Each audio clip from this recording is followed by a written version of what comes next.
Ça, c'est la puissance spirituelle. Ici, on parle des poux. Dans une autre version, ils disent que c'était des tons. Voilà, c'est que si le pays était rempli d'insectes. C'est ce que tu dois savoir. Amen. C'est ce que tu dois savoir. Et le Seigneur permettait toutes ces choses-là pour montrer quoi? Pour montrer quoi? Le Seigneur était en train de montrer sa puissance. Il montrait sa puissance à deux peuples différents. Il montrait ça non seulement à qui? Oui, à Pharaon. Voilà. Donc, pour le côté des Israélites, c'était dans le but de leur donner quoi? La confiance en celui qui était leur Dieu. Gloire à Jésus. Voilà. Et puis, aux côtés des Égyptiens, c'était pour quel but maintenant?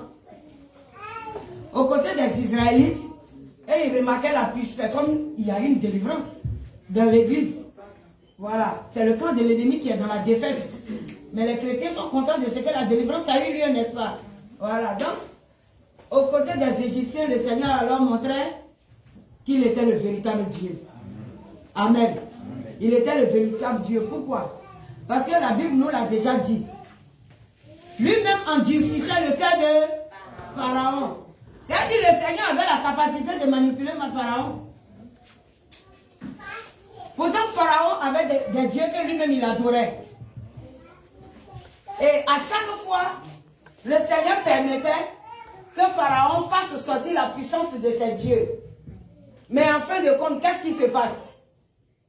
Une puissance supplante une autre puissance. Et la puissance qui supplante est la puissance de Jésus-Christ de Nazareth. Donc au moment où tu es en train d'étudier ces textes-là, même toi chrétien, ça doit te mettre aussi en confiance. Parce que si la parole de Dieu te dit qu'il est le même hier, aujourd'hui et éternellement, ça veut dire dans la vie de tes ennemis, tu peux encore proclamer des fruits. Amen. Oui, tu peux le faire. C'est que Satan faisait hier. Il continue de le faire aujourd'hui. Vrai ou faux? Est-ce que Satan a changé sa manière d'attaquer? Ça n'a pas changé. C'est pourquoi la parole de Dieu aussi ne change pas. Il utilise la nature, les comportements des gens, tout et tout, des portes ouvertes pour entrer dans les vies. Et la parole de Dieu aussi nous exhorte chaque fois à veiller sur notre vie, à ne pas laisser d'occasion à l'ennemi. Donc en fin de compte, les choses n'ont pas changé. N'est-ce pas? Le combat est le même. C'est pourquoi aucun enfant de Dieu ne doit entrer dans une quelconque distraction concernant les choses de la parole. Aucun enfant de Dieu ne doit entrer dans les distractions concernant les choses, comment l'appelle-t-on? L'obéissance aux recommandations de l'Éternel. Il ne faudra pas que quelqu'un vienne te faire croire que non, il y a certaines choses qui sont du passé et que bon, on n'a plus peut-être d'efforts à fournir tout et tout. S'il n'y a pas d'effort, c'est qu'il n'y a pas de combat. Comment est-ce que nous pouvons comprendre qu'il n'y a plus d'efforts à fournir et qu'il y a un combat à mener? Est-ce qu'il y a un combat qui se mène sans effort? Il n'y a pas de combat sans effort. C'est pourquoi Dieu a sa partition, mais tu n'as pas à jouer. Alléluia. Amen. Pour qu'il y ait même une véritable délivrance, cela dépend de la personne en qui se trouve un esprit. Si toi-même tu ne veux pas la délivrance n'aura pas lieu. Amen. Amen. Donc c'est ainsi, Dieu lui-même il ne force personne. Est-ce que Jésus force? Jésus ne force personne. La liberté est là. Et cette liberté est donnée à chaque personne qui veut être libre. Et la Bible nous déclare que si le Fils vous affranchit, alors vous serez réellement libre. Soyons libres en Jésus. Amen. Amen. Amen. Nous allons continuer. Le verset 16 nous dit, on peut se tenir debout seulement un instant. On va lire quelques trois versets, puis on continue le reste. L'Éternel dit à Moïse, lève-toi de bon matin et présente-toi devant Pharaon. Il sortira pour aller près de l'eau. Tu lui diras, ainsi parle l'Éternel. Laisse aller mon peuple afin qu'il me serve. Si tu ne le laisses pas aller, mon peuple, n'est-ce pas, c'est ça? Amen. Je vais envoyer les mouches venimeuses. C'est maintenant viennent les mouches. Contre toi. Tous tes serviteurs. Contre ton peuple. Et contre tes maisons. Les maisons des Égyptiens seront remplies de mouches et le sol en sera couvert. Mais en ce jour-là, je distinguerai le pays de Goshen où habite mon peuple.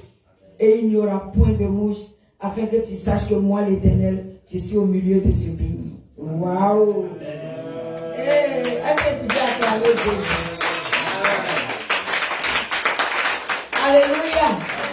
On peut s'asseoir. Ça donne la joie. Amen.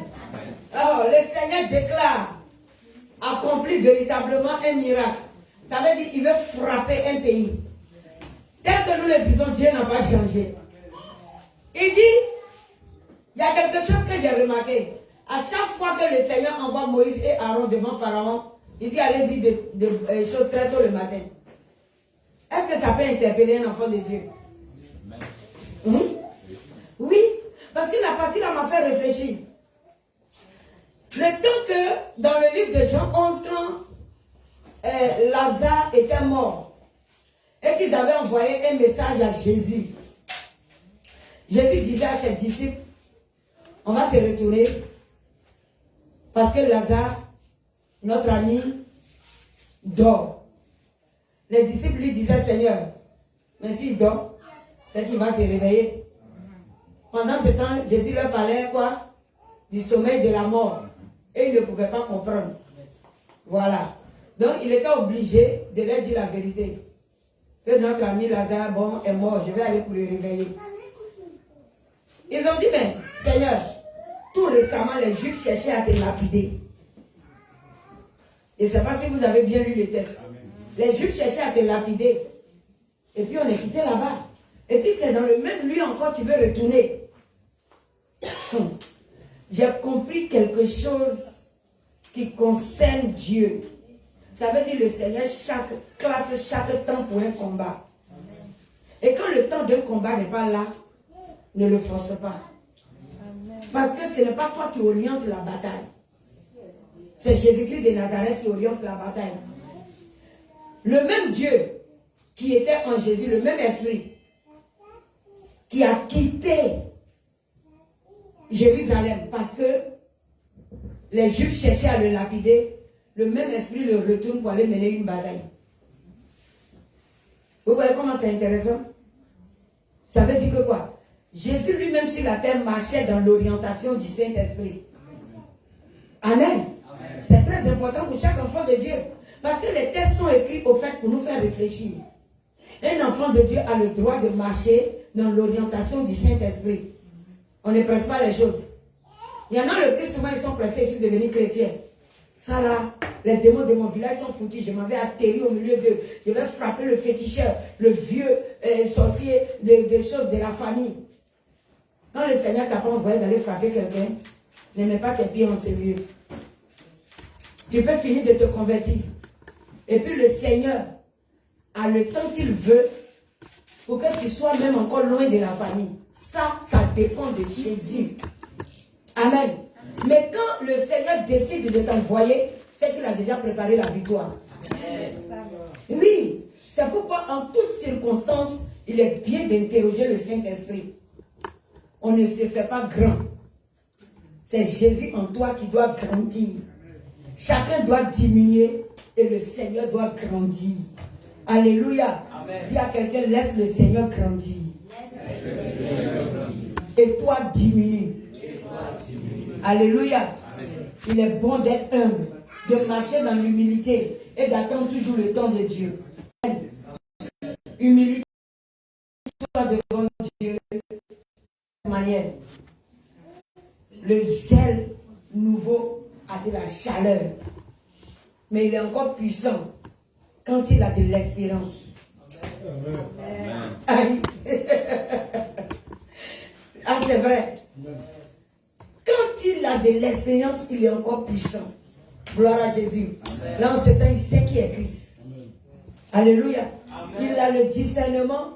Il a assez d'atouts, les âmes spirituelles, pour comprendre les profondeurs spirituelles. Donc, faisons attention à nous-mêmes.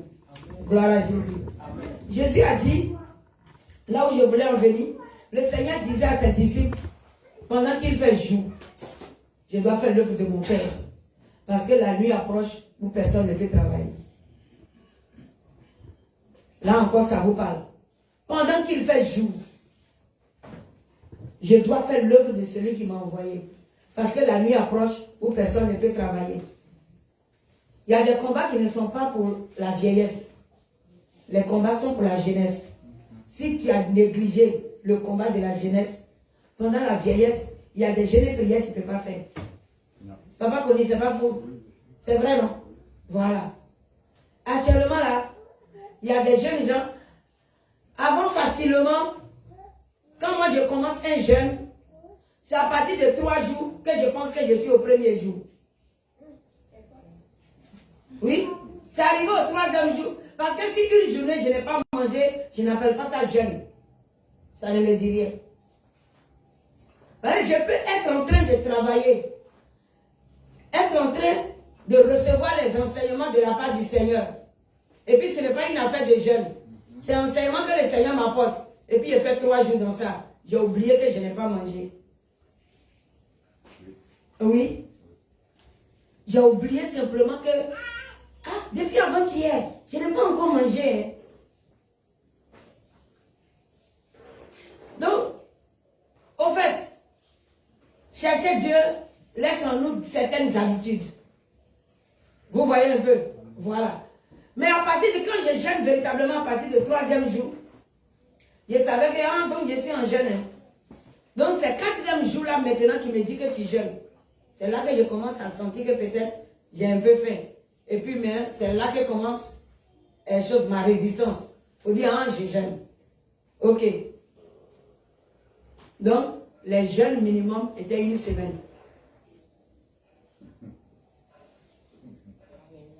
À 1 semaine, je me suis dit que ça ressemble un peu à je viens de faire 3 jours secs. À 1 semaine, on voit qu'on a fini de faire 3 jours secs. Et puis on s'habituait. 1 semaine, 1 semaine, 1 semaine. Jusqu'au jour où un jour, le Seigneur m'a dit, prends 12 jours. Ouais. Le même jour, le Seigneur m'a dit, prends 12 jours. C'est le même jour que j'ai commencé en même temps le jeûne. C'était à 7, bien sûr. Ça, ce jeûne-là, je ne vais pas l'oublier. Ouais, ça, c'était un jeûne. Le Seigneur dit 12 jours à 7. Et puis il me dit, ta foi est attaquée. 12 jours 7. Ouais. Et puis même jour-là, j'ai dit, si tu l'as dit, je le peux. C'est toute la réponse que j'ai donnée au Seigneur. Il dit, prends 12 jours 7. Il a fini de prier de 2h du matin à 6h. Il dit, prends 12 jours 7. J'ai dit, tu le dis, c'est que je le peux. C'est terminé. Et puis je viens d'entamer mon jeûne. Et puis dans 12 jours là, je partais faire délivrance des gens. C'est la partie là, je n'avais pas compris. Ouais. Je partais faire délivrance.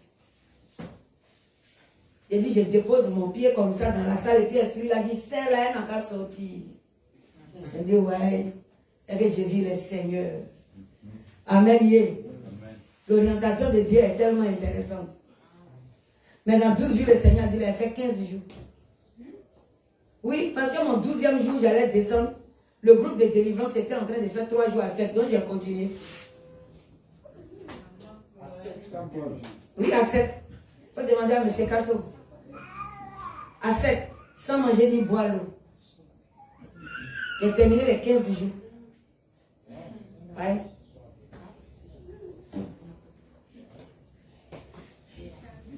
Quand on dit 13e, 14e, 15e jour, c'était chaud. J'ai dit, je marche du stade jusqu'à pour aller aux assemblées de Dieu. C'est là que tu vois les femmes là grises à locaux au bord de la route. Parce qu'à partir du 13e jour, c'était chaud. Ouais, j'avais fini le 12e jour. Et puis quelqu'un me dit, mais tu as fini pour toi là, si tu as coupé, ça fait quoi? J'ai dit non, pour le groupe de délivrance là, il va finir ça aussi. Ouais, j'étais dans le groupe de délivrance. J'ai attrapé mon frère, je marche aller, je marche retour. Ouais. Ça, c'était intéressant. Tu peux faire. Qui vient entamer pour lui demain? Jusqu'à ils ont dit, aïe, ils ne sont pas prêts. Papa connaît même rire en même temps. 12 jours, oui, c'est bon. Donc si le Seigneur dit, tu dois faire monter, descendre toute l'année. C'est comme le Seigneur m'a fait la grâce. Parce que toute l'année, monter, descendre, c'est comme je ne gêne pas. Voilà. Chaque soir, si je dois boire Bacadéry, jusqu'à pendant 1 an, c'est bon. Parce que le jour qu'Ézéchiel, on a fait les 50 jours là, les soirs, on ne mangeait pas de la nourriture solide. Hein. On a bu Baka comme ça pendant les 50 jours. Oui. Là, il a décidé de m'accompagner. On a fini les 50 jours. Ouais. Amen. Le frère, il vient former. Là, il vient, monsieur. Gloire à Jésus. Si tu bois Baka chaque soir pendant 6 mois, c'est comme tu manges. C'est tout, c'est comme tu manges. Quand tu te mets à l'idée que non, ton ventre est creux, fixer trop les regards sur la nourriture, c'est ce qui fatigue les jeunes. Il faut fixer les regards dans la parole et connecte-toi à ce que Dieu veut te dire pendant ce temps. Parce que je suis à la poursuite de ce que je dois recevoir pendant ce temps. Ça fait que tu oublies ton ventre. Oui, à la poursuite de ce que tu recherches, le ventre est oublié. Mais si tu veux en même temps calculer la nourriture qui est au feu là-bas, c'est que tu es encore présent sur la terre. Éloigne-toi un peu. Tu le retrouveras. Gloire à Jésus. Amen. Voilà. Que les odeurs de la nourriture ne te disent rien. Mais que Jésus soit Seigneur. Amen.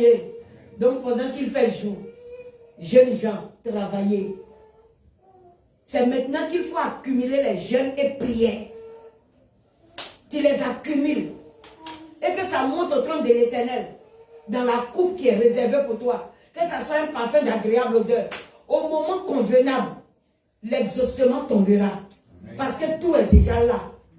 Apocalypse 5. Il dit devant le trône se trouvaient des coupes remplies de parfums. Et ces coupes-là étaient quoi? La prière des saints. Ah! Est-ce que quelqu'un peut me chercher ce texte? En étudiant un, on tombe sur l'autre. Oui? Ézéchiel, tu peux me trouver ça? Apocalypse 5.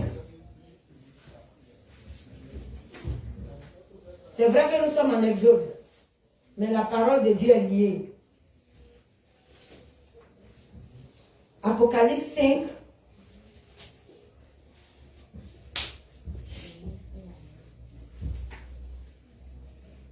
Apocalypse 5, verset 8. Verset 8. Merci, frère. Frère, lis-moi ça, je veux voir. Apocalypse chapitre 5, Oui. verset 8. Et Oui. quand il eut pris le livre, Oui. les 4 êtres vivants et les 24 vieillards se prosternèrent devant l'agneau. Oui. Tenant chacun une harpe Oui. et des coupes d'or remplies Et de de parfums, qui sont les prières des saints. Amen. Tu vois, est-ce que tu es en train d'accumuler tes prières? Pour qu'au soir de ta vie, les combats que tu as déjà préparés deviennent une victoire pour toi. Parce qu'au soir de ta vie, il n'y a plus de force pour gêner. Tu ne sais pas quelles sont les années que Dieu a réservées pour toi. Actuellement, moi, maman, elle est en train de faire 83, 84 ans. Tu vas lui dire de jeûner. On ne peut plus la mettre dans jeûne. Elle-même, elle a déjà problème pour manger. On lui dit, il faut manger. Donc, on ne peut plus être en train de lui dire, il faut jeûner. Parce qu'elle a besoin de nourriture pour garder encore les dernières forces. C'est comme ça. Donc, accumulez maintenant. Ne vous adonnez pas trop à la nourriture actuellement. Ne soyez pas gourmand. Ne soyez pas glouton. Ne soyez pas envieux et ne soyez pas capricieux. Aimez l'Éternel. Faites vos efforts pour amasser les prières. Quand nous on était fiancés, on n'était pas encore mariés. Hein. Au moment où on était fiancés, on gênait pour nos enfants, pour leur vie spirituelle. Voilà ce qu'on faisait. Tous les enfants que le Seigneur allait nous donner là, on avait commencé à gêner pour eux avant même le mariage. Parce qu'on savait qu'ils allaient naître. Ce qu'on a demandé au Seigneur, il devait nous le donner. Donc on a déjà commencé à prier pour leur vie spirituelle. Pour leur chrétienté, leur chasteté, leur crainte de l'Éternel. On avait dressé une feuille où on avait des sujets de prière pour les enfants qui allaient naître. Vous voyez comment le travail est fait. Donc actuellement, vous les célibataires, vous êtes assis là, vous pensez au mariage, mais vous ne pensez pas aux enfants qui doivent venir. Qu'est-ce qu'ils seront? Le monde qui est dangereux maintenant là, comment est-ce qu'ils vont accueillir ou embraser cette vie-là? C'est compliqué. Les amis à l'école détruisent. Oui, tu ne sais pas qui l'ennemi peut utiliser pour détourner ton enfant de la connaissance. Si tu as déjà préparé ces choses-là dans la prière, au moment où la chose va chercher à se produire, le Seigneur alors va enlever dans la coupe la prière qui avait été déjà faite. Il dépose, la victoire s'installe, l'ennemi échoue. Et voici Jésus est glorifié. Amen. C'est merveilleux, non? Amen. Il y a des choses qu'il faut faire d'avance. Toi, tu sais que tu vas te marier un jour. Tu sais que Dieu doit te donner des enfants. Combien d'enfants tu demandes au Seigneur? Mais commence à prier pour chacun d'eux. Commence à prier pour eux qui tombent dans la distraction. N'attendons pas comme les païens des enfants au hasard. Non. Non. N'attendons pas comme les païens des enfants au hasard. Le Seigneur t'a fait la promesse, tu sais qu'ils naîtront. Ah. En tout cas, commence déjà à prier pour eux. Commence déjà à demander au Seigneur le nom de tes enfants. Par exemple, Othniel, moi j'avais déjà le nom d'Othniel avant qu'il est né. J'avais déjà le nom de Métushaël avant qu'il est né. Ce sont les deux sages qui sont nés, et puis j'ai interrogé le Seigneur pour avoir leur nom. J'avais décidé de donner un nom, et puis le Seigneur est venu me dire, c'est pas ça. Je voulais donner à Sagesse le nom de Sostène et à Malavi le nom de Sédécias. J'avais dit Sostène et Sédécias. Et puis le Seigneur le lendemain est venu changer. Il dit non, c'est Eliel et Esther. C'est merveilleux. Voilà. Et avant que Othniel ne naisse, le Seigneur m'a dit ça, j'ai le lion de Dieu. Et puis il m'a donné Othniel. Amen. En bon. Et Déborah, c'est sa naissance qui a fait que je lui ai donné grâce de Christ. Elle, c'est grâce de Christ parce qu'elle est morte-née. Et puis elle a été ressuscitée. Elle est morte-née. Ma Joseph qui chante là, elle c'est morte-née. Oui. Non. Jésus, il a été toujours merveilleux pour moi. Hein. Voilà.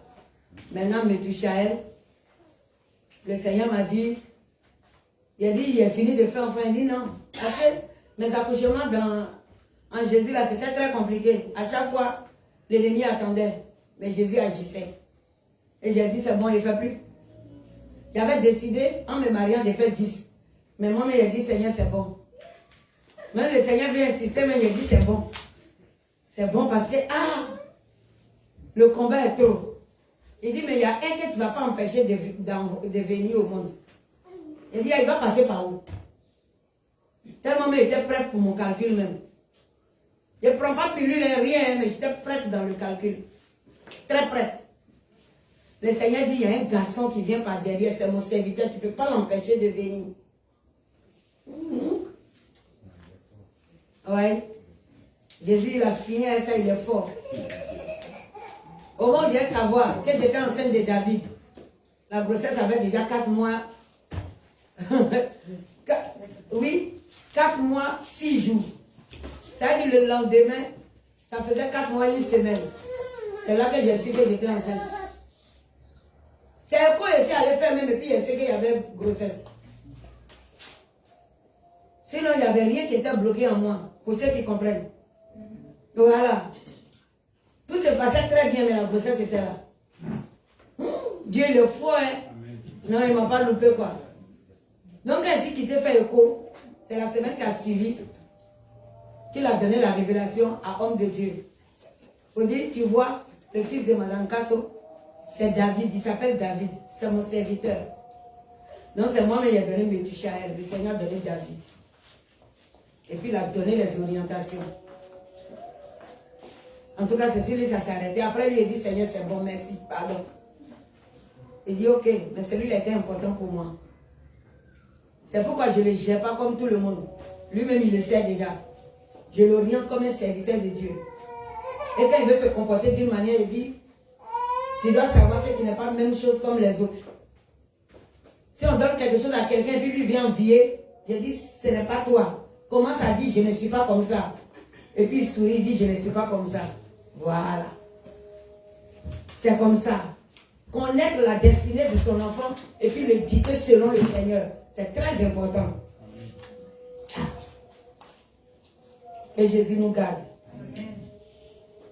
Ça peut aller. Je pense que quelqu'un est édifié. Les témoignages sont bons pour aider beaucoup de personnes. On continue. J'étais alors au verset 17 maintenant. Il dit, si tu ne laisses pas aller mon peuple, je vais envoyer les mouches venimeuses contre toi, contre tes serviteurs, contre ton peuple et contre tes maisons. Les maisons des Égyptiens seront remplies de mouches et le sol en sera couvert. Mais en ce jour-là, je distinguerai le pays de Gozen où habite mon peuple. Et là, il n'y aura point de mouches afin que tu saches que moi, l'Éternel, je suis au milieu de ce peuple. Alléluia. Amen. Vous voyez comment Dieu, il aime ses enfants. En réalité, qui mène le combat? C'est Jésus. Sinon, les mouches pouvaient être partout. La chose est proclamée. Et puis bon, on allait savoir que c'est notre Dieu qui envoyait, mais nous aussi, on allait chasser les mouches. Mais le Seigneur dit, là où se trouvent les Israélites, il y aura la paix. Waouh! Que la paix de Jésus soit ton partage. Amen. Parce qu'en Égypte, les Israélites avaient une chose, comment on l'appelle-t-on? Si on peut dire aujourd'hui, leur quartier. À part. Puisqu'ils étaient des bergers, les Égyptiens, eux, ils trouvaient que être berger, c'est être sale. Et ils n'aimaient pas vivre avec les bergers ensemble.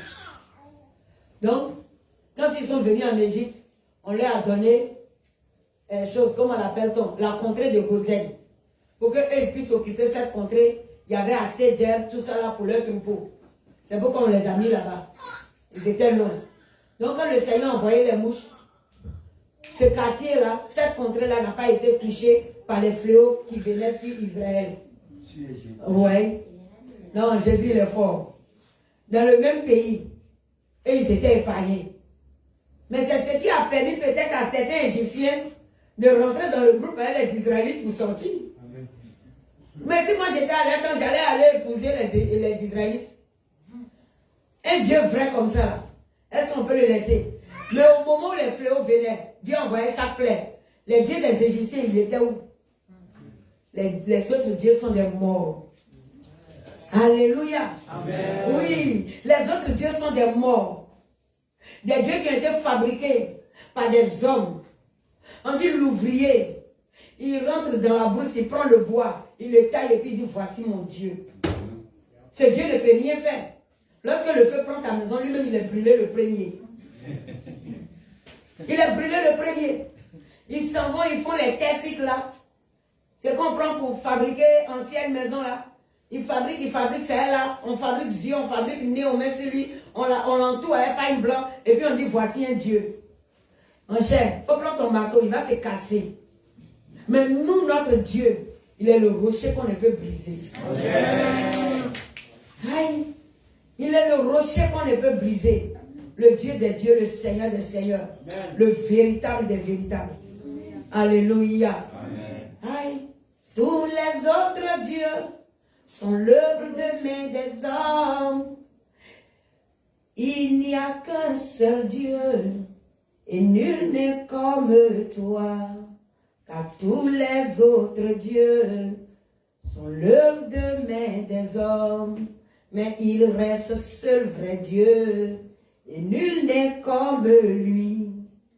Personne n'est comme Jésus-Christ de Nazareth. Amen. Il reste seul vrai Dieu. Ouais. Quand il décide de descendre, c'est tes ennemis qui ont chaud. C'est pourquoi on dit à chaque Israélite, marchez dans l'obéissance. Oui, afin que le combat appartienne à Jésus. Toutes ce que nous donnons comme exhortation, c'est dans le but que vous marchez dans l'obéissance pour pouvoir voir la gloire de ce Dieu. Celui qui épouse l'obéissance a épousé la gloire. Amen. Amen. Épouse l'obéissance. Tu verras sa puissante main. Sinon, le plus souvent dans la désobéissance, on se fatigue. Or que l'obéissance n'a pas besoin de fatigue. Amen. Si tu traites durement ta chair, c'est terminé. Tu seras tranquille dans le spirituel. Que Jésus nous garde encore. Amen. Je continue. J'établirai une distinction entre mon peuple et ton peuple. Ce signe sera pour demain. Ouais. L'Éternel fit ainsi. Il vint une quantité de mouches venimeuses dans la maison de Pharaon et de ses serviteurs, et tout le pays d'Égypte fut dévasté par les mouches. En plus, on dit mouches venimeuses. Ça veut dire que quoi? Quand ça s'assoit sur la peau, ça peut piquer et donner des venins. Oui, des infections. Les boutons peuvent sortir sur ton corps. Tel que quand quelqu'un se laisse piquer par les abeilles. C'était des mouches venimeuses. C'est-à-dire, le monsieur là n'a pas joué. Hein? Oui, il n'a pas joué. En tout cas, c'est un jugement, il a établi.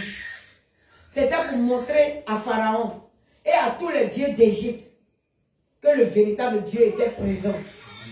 Ouais. Que dans notre vie, le Seigneur exerce sa miséricorde. Et que sa colère soit contre nos ennemis. En cette fin d'année, que la colère de Dieu se déchaîne contre tes ennemis. Au nom de Jésus. Pharaon appela Moïse et Aaron et dit: allez, offrez des sacrifices à votre Dieu dans le pays. Moïse répondit: il n'est point convenable de faire ainsi, car nous offrirons à l'Éternel notre Dieu des sacrifices qui sont en abomination aux Égyptiens. Et si nous offrons sous leurs yeux des sacrifices qui sont en abomination aux Égyptiens, ne nous lapideront-ils pas? Quelqu'un peut m'expliquer? Regardez ce que Moïse a dit. Pharaon dit: bon, allez-y, offrez à votre Dieu des sacrifices dans le pays. Une mère peut sortir avec son enfant. Allez-y, offrez des sacrifices à votre Dieu dans le pays. Dans quel pays? En Égypte. Amen. Mais qu'est-ce que Moïse a dit? Moïse a dit quoi? Oui, Priva. Quand ce sacrifice sera fait, les Égyptiens verront ça comme une abomination. Ils vont voir ça comme une abomination. Parce que ce qu'eux vont faire ne va pas plaire aux Égyptiens. Amen. Mais qui peut me dire ce que lui comprend par là? Qui peut me dire ce qu'il comprend?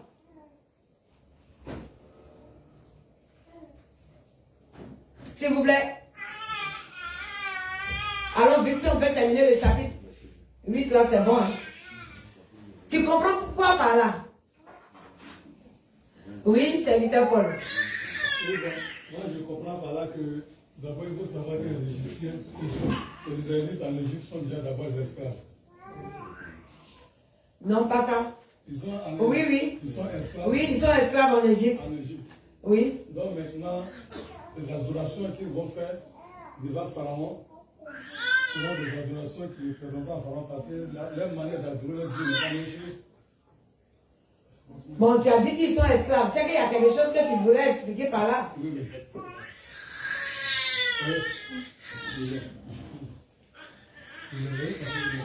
Eh, qui veut l'aider? Oui, bien aimé. Amen. Il a dit qu'ils sont esclaves. Un esclave n'a pas le droit même de L'esclave n'a pas de liberté d'abord. Il n'a pas de liberté. Voilà. Oui. Bon, les sacrifices des Israéliens, Oui. pourraient, Des Israélites. des Israélites Ouais. pourraient compromettre Uh-huh. leur manière d'adorer leur Dieu. Oui. C'est-à-dire, bon, ça pouvait provoquer au niveau de leur adoration des brisures, des brisements. Quoi. dans l'adoration des Égyptiens. Ça peut provoquer des dégâts, quoi. Des dégâts. Dans l'adoration des Égyptiens. Oui, oui. Ok, peut-être, oui. Et qui dit encore? Oui. Bon, c'est de la même manière que quand tu as ton Dieu, tu l'adores. Oui. Et puis quelqu'un vient aussi, il veut adorer son Dieu là où toi tu Où toi, tu ton adores Dieu, pour toi. tu ne peux pas trouver ça normal. Tu ne peux pas trouver ça normal. S'il va faire Ok. des rites, ils seront contents. Il y a une seule chose qui est là. L'Éternel ne veut pas être adoré en Égypte. C'est tout. Aujourd'hui, pour toi, l'Égypte, c'est quoi? C'est le monde. Tu ne peux pas maintenant être dans le monde pour dire j'adore l'Éternel. C'est pourquoi sépare-toi de tout ce qui est du monde et tu vas apporter à l'Éternel l'adoration qu'il lui faut. Voilà. C'est le principe qui est là. On ne peut pas adorer l'Éternel en Égypte. Laisse ce qui est de l'Égypte. Et l'Éternel va recevoir son adoration. Mais lorsque tu es en Égypte, il n'y a point de sacrifice que tu fais à l'Éternel dans l'Égypte. Il n'y a rien que tu puisses donner à l'Éternel en Égypte. C'est pourquoi avant de demander une adoration, le Seigneur a dit à son peuple, tu sors d'abord. Est-ce que le fait qu'ils étaient en train de dire à Pharaon, on s'en va faire 3 jours, ces 3 jours ils s'en vont faire? Non. Et ils partaient de l'Égypte. Ils partaient totalement de l'Égypte. C'est tout. Ils avaient en eux leur décision. Ça ne concerne pas un Égyptien. Ta décision est ta décision. Tu veux quitter l'Égypte, tu quittes l'Égypte. Il n'y a pas à dire, je vais demander permission à mes parents. Ceux qui sont encore au stade de demander permission à leurs parents pour aller à l'église n'ont rien compris encore dans la vie chrétienne. Si encore les parents peuvent encore vous imposer des choses, c'était le message du dimanche passé. N'est-ce pas? Voilà. Jésus a eu la capacité de dire à sa mère, toi et moi, il n'y a rien, tu dois le savoir. Pour que tu puisses m'ordonner de faire un miracle. Ça veut dire que quoi? Il n'y a pas de désordre en Jésus. La seule personne qui donne les recommandations et les orientations, c'est le Saint-Esprit lui seul. Alléluia. Amen. Mais Dieu a permis cette partie-là pour nous donner des exemples à nous, les enfants de Dieu. On ne doit pas obéir aux parents au-dessus de Dieu. Le Seigneur nous demande d'obéir à nos parents. Mais il n'y a pas quelque chose que le parent va venir demander qui n'est pas du Saint-Esprit et puis on doit lui obéir. Est-ce que vous comprenez? Amen. Si le Seigneur n'est pas d'accord avec une attitude, le Seigneur n'est pas d'accord avec une position, le Seigneur n'est pas d'accord avec un acte que tu dois poser, que les parents te disent, oui, parce que tu es notre enfant, nous avons autorité sur toi, va poser l'acte, tu dois leur dire non. Ce que Jésus m'interdit de faire, je ne peux pas le faire pour un parent. Amen. Ni pour un mari, ni pour un enfant. Personne ne doit élever sa volonté dans ma vie au-dessus de la volonté de Dieu. Alléluia. Amen. Personne ne doit élever sa volonté au-dessus de la volonté de Dieu dans ma vie. C'est toi et l'Éternel qui compte. Et non un parent et l'Éternel. Gloire à Jésus. Amen. Si la décision d'un parent ne va pas dans la volonté de l'Éternel, alors laisse le parent de côté. C'est Jésus-Christ de Nazareth qui est Seigneur. Amen. Amen. Tu es Pharaon, c'est vrai. Égypte, là, c'est pour toi.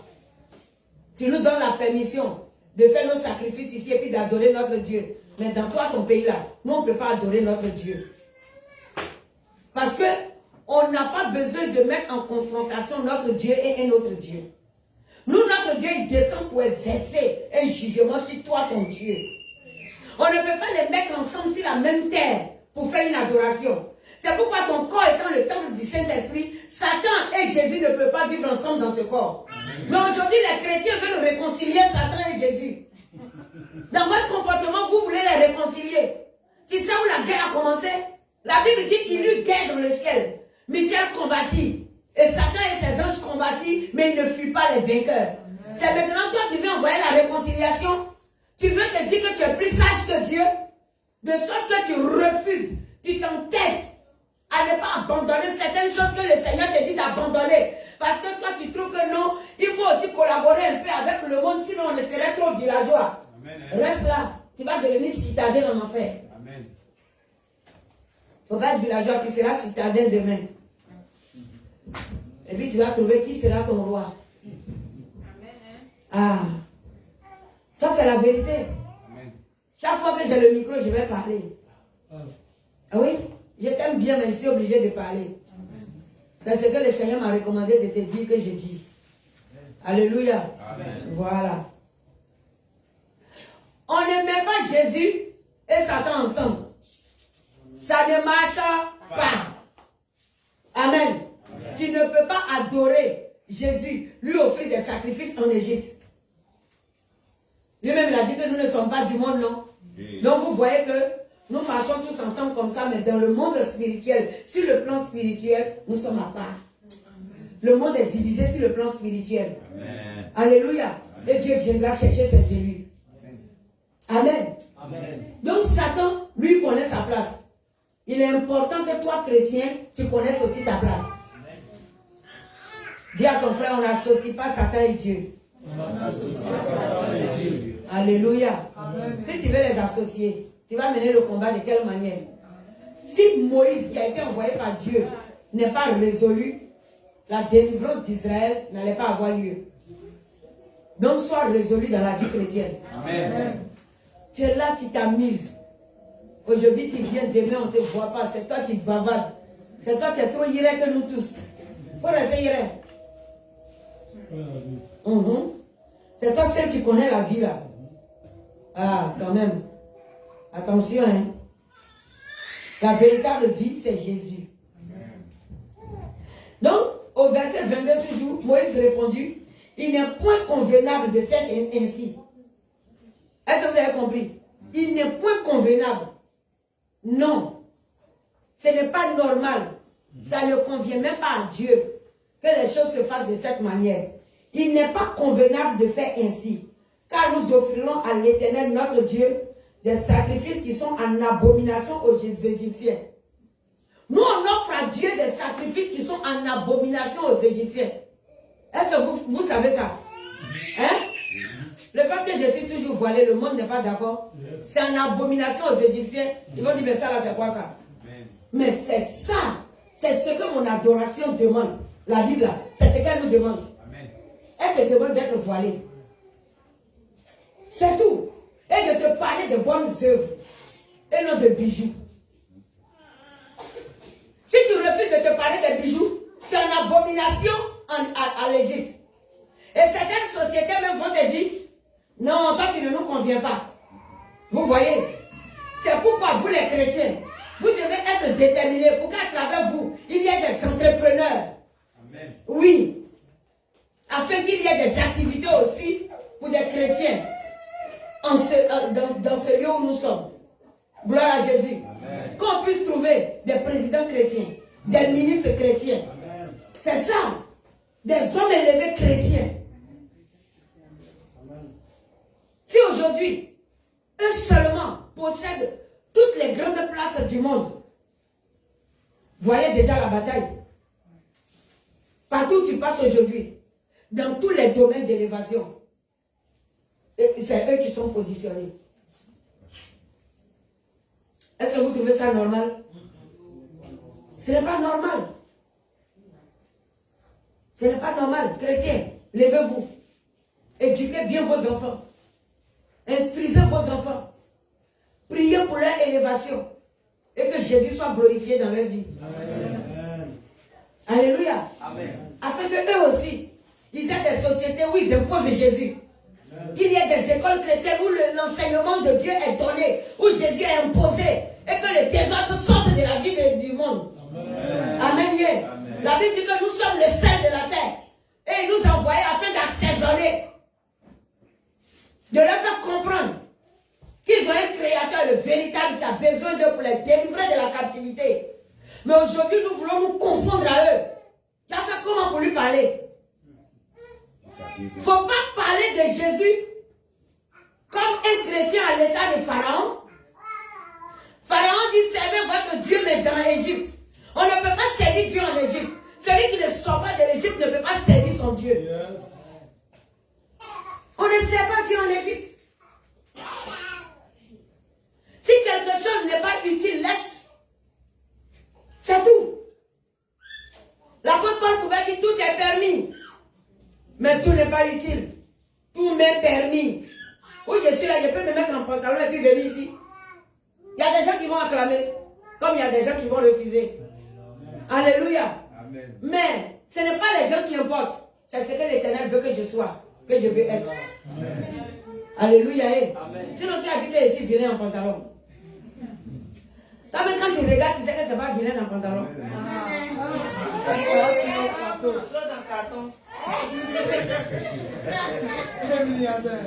Alléluia. Oui, priva. Bon, c'est ce que tu es en train de dire que je vous ai dit. Azapri, au bord de la route où on allait travailler, je viens un jeune et je lui parlais de Jésus comme ça. Oui. Et il y a un jeune qui passait, il s'est arrêté, il nous a écouté jusqu'à il est venu s'asseoir. Il dit, je veux que tu pries pour moi. Amen. Bon, pourquoi tu veux que je prie pour toi? Oui. Il dit non, c'est tout ce que tu es en train de dire là, ça m'a tellement touché, il faut prier pour moi. Amen. Il dit, il faut sortir de là où tu es d'abord. Et puis je vais prier Et pour je toi. vais prier pour toi. Il dit, c'est que tu ne veux pas prier pour moi, tu ne veux pas me délivrer. Il dit, ce n'est pas moi qui délivre, C'est Jésus qui délivre. Il veut que tu quittes là où tu es là d'abord. Oui, il faut lui prêcher l'évangile. Ce que tu es en train de dire là, ça m'a ramené à même temps. Ah, c'est ça. À ce côté-là. C'est tout. Moi, je ne me presse jamais de faire la délivrance de qui que ce soit. Non, pour une délivrance, je ne me presse pas. Parce que celui qui veut la délivrance véritable sort de l'Égypte. Tu as prié pour quelqu'un, il est en Égypte. Il collabore avec ses esprits. C'est quelle délivrance tu fais? C'est fatigue inutile. Ou bien, dans le cas contraire, tu es un escroc. Tu es un escroc, c'est son offrande là que tu veux. Sinon, ce n'est pas sa délivrance qu'il cherche. Si tu veux la véritable délivrance de la personne, dis-lui de quitter l'Égypte. Si la personne ne sort pas de l'Égypte, tu veux qu'il soit délivré comment? Ou bien tu prends son offrande pour le confier à un gros démon. C'est pas normal. Alléluia. Sortons de l'Égypte. Sinon, il n'est pas convenable que nous servons Dieu en Égypte. Non, c'est pas normal. Toi-même, tu n'es pas délivré, tu es délivré qui? Donc, il dit au verset 23, nous ferons 3 journées de marche dans le désert et nous offrirons des sacrifices à l'Éternel, notre Dieu, selon qu'il nous dira. Ouais, ça c'est normal. Pharaon dit, je vous laisserai aller pour offrir à l'Éternel, votre Dieu, des sacrifices dans le désert. Seulement, vous ne vous éloignerez pas en y allant. Vous voyez ça, Pharaon? C'est pourquoi je vous ai dit, n'attendez pas la permission de quelqu'un pour accepter Jésus. Il dit, vous n'allez pas vous éloigner. Ça veut dire, même si on a dit dans ton église, il y a 3 jours de jeûne, oui, la fin du mois là, c'est combat spirituel pour ne pas qu'il y ait accident. Donc tu finis de faire combat spirituel là, mais en janvier net, tu es sapé comme eux. Oui, en janvier net, tu te conformes à eux. Parce que quoi? Décembre est passé. Donc il n'y a pas eu la mort, c'est terminé. Il faut ignorer ce que Dieu a fait pour toi. Ah, voici nos frères Baoulé, pas qui nous. Et ils ne fêtent pas la Pâque de l'Éternel, mais ils fêtent la Pâque de communion. Ça, je vais le dire, c'est la vérité. Amen. Tu vois, quand Pâques arrive, les églises sont vides, les villages sont remplis. Ils sont assis là-bas et qui en profitent pour faire réunion. Mais dans cette réunion-là, il y a quoi? Il y a des cérémonies d'igname avec huile rouge, il y a des danses de communion, des choses, des distractions bizarres. Et toi, le chrétien, tu participes à ça. C'est pour cela que tu as laissé la véritable Pâque du Seigneur. La Pâque même qui parle même de ta résurrection, de ta sortie de l'Égypte, de ta victoire. C'est le jour-là même que tu t'envoies en famille pour blasphémer. C'est un blasphème. Amen. C'est à vous les frères Baoulé là je parle. Faut te préparer, l'autre Pâque arrive encore, vous qui blasphémez là. Vous blasphémez, c'est pas bon. Que c'est pas qui nous obligés en voyage. C'est quoi? Tu n'as pas un autre jour pour voyager. Si c'est pas Pâques là. Toi, ta réunion, tu veux faire avec ta famille là. Tu n'as pas vu ça, hein? En Noël là, tu peux aller, vous allez vous réunir pour faire réunion. On ne fête pas Noël. Mais vous soulevez pas là pour aller blasphémer. Apocalypse 12 nous l'a dit. Cette femme-là, elle faisait quoi? Je crois que c'est Apocalypse 12, non? La femme. Et le dragon, attends, je vais voir. C'est Apocalypse 12? Oui. Quelqu'un peut me lire ça encore?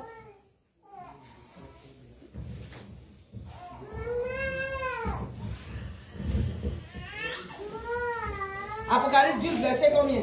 Apocalypse, verset 1er du décembre. Ah bon. Donc, lis-moi ça, je vais voir. Apocalypse 12. Oui. Un grand signe parut dans le ciel. Une femme enveloppée du soleil, la lune sous ses pieds et une couronne de 12 étoiles sur sa tête. Elle était enceinte et elle criait, étant en travail et dans les douleurs de l'enfantement. Un autre signe parut encore dans le ciel et voici, c'était un grand dragon rouge, ayant 7 têtes et 10 cornes, et sur ses têtes 7 diadèmes. Amen. Amen. Non. C'est chapitre 13.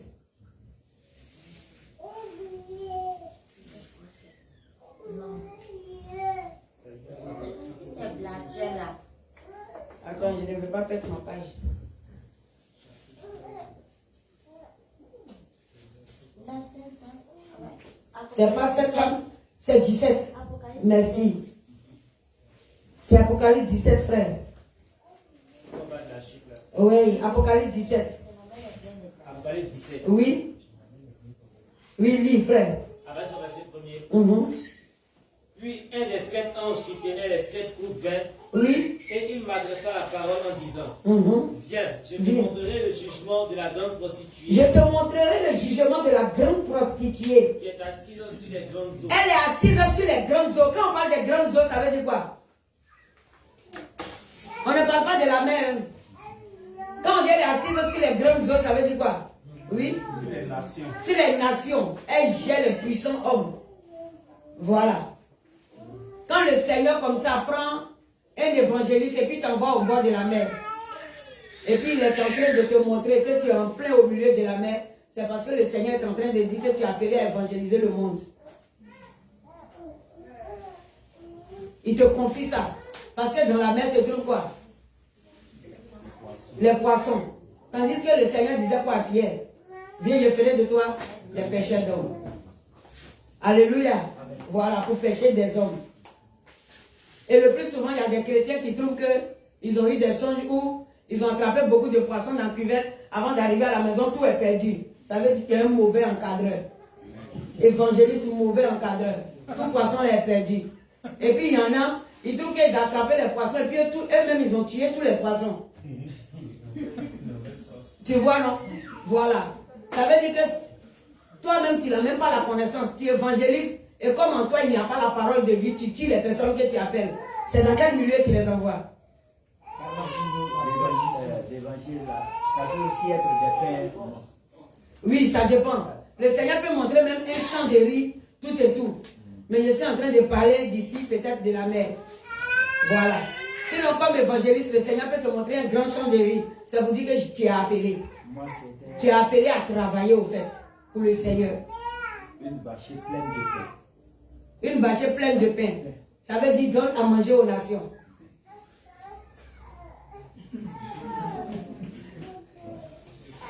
Voilà. C'est comme je me souviens, il y avait une action de grâce et je priais le Seigneur de savoir c'est quoi il veut que je lui offre. Et puis le Seigneur m'a dit seulement, prends le vin et prends le pain et partage aux nations. Tu as vu? Il me demandait encore de leur donner la parole, la nourriture. À chaque fois. C'est-à-dire, le véritable cadeau que je peux lui donner, c'est d'apporter l'enseignement aux hommes, la connaissance. Et c'est en cela qu'il m'a choisi. Amen. Donc c'est pourquoi j'aime l'enseignement. Et je suis obligé d'insister. Il dit ce que je t'enseigne, c'est pour que tu le dises aux nations. Et que tu enseignes les serviteurs que j'ai choisis. Ça seulement, je n'oublie pas ça à chaque fois. Il y a des connaissances là, des enseignements que j'ai eu de la part du Seigneur, que des serviteurs de Dieu n'ont pas reçu, n'ont pas fait cette expérience. Mais vous avez la grâce. d'entendre des mystères et des mots merveilleux. Amen. Que Jésus soit glorifié. Amen. Oh. Alléluia. Amen. Oui, frère, allons rapidement. Verset 2. Le 29. C'est avec elle que les rois de la terre se sont livrés à l'impudicité. Ils se sont livrés à l'impudicité. Quand on parle d'impudicité, ça ne veut pas dire qu'ils sont allés chercher femme. Ça veut dire que ils sont allés, choses, comment l'appelle-t-on, faire des choses que l'Éternel, au fait, interdit de faire. Être impudique, c'est ça. Faire ce qui n'est pas agréable à Dieu et impur devant Dieu, c'est l'impudicité. Si le Seigneur dit qu'il faut te voiler, que tu ne te voiles pas, tu es dans l'impudicité. C'est une forme d'impureté. Est-ce que tu vois? Si le Seigneur te dit, il faut porter marche longue, que toi tu es en marche courte, c'est de l'impureté. Parce que quand on parle d'impudicité, la première allusion, chose, comment l'appelle-t-on? Oui, la première chose auquel nous faisons allusion, c'est je suis allé chercher femme. Il y a des personnes vierges dans le monde qui vont descendre en enfer. Vous ne savez pas qu'il y a des vierges dans le monde. Il y a des gens qui ne sont pas chrétiens, mais ils ont décidé de ne pas détruire leur corps. Ce n'est pas à l'église seulement. Il y a des gens dans le monde qui ont décidé de ne pas détruire leur corps, de s'abstenir jusqu'au mariage. Dans le monde, il y en a. Donc, ce n'est même pas l'abstinence là qui fait de toi une personne sauvée. Amen. Ah, tu peux t'abstenir. Et puis, il y a certaines choses que le Seigneur te demande que tu ne fais pas. Ça va te descendre dans les profondeurs. Tu peux continuer, frère en Christ. Verset 3. Ouais. Il me transporta en esprit, oui. Et c'est du vin de son impudicité que les habitants de la terre se sont enivrés. Oui. Verset 3. Il me transporta en esprit dans un désert. Oui. Et je vis une femme assise sur une bête écarlate, pleine de noms de blasphème, Pleine de noms de blasphème. ayant 7 têtes et 10 cornes. Oui. Cette femme était vêtue de pourpre et d'écarlate. Oui. Et parée d'or, de pierres précieuses et de perles. Elle tenait dans sa main une coupe d'or remplie d'abominations et des impuretés de la prostitution. et des impuretés de sa prostitution.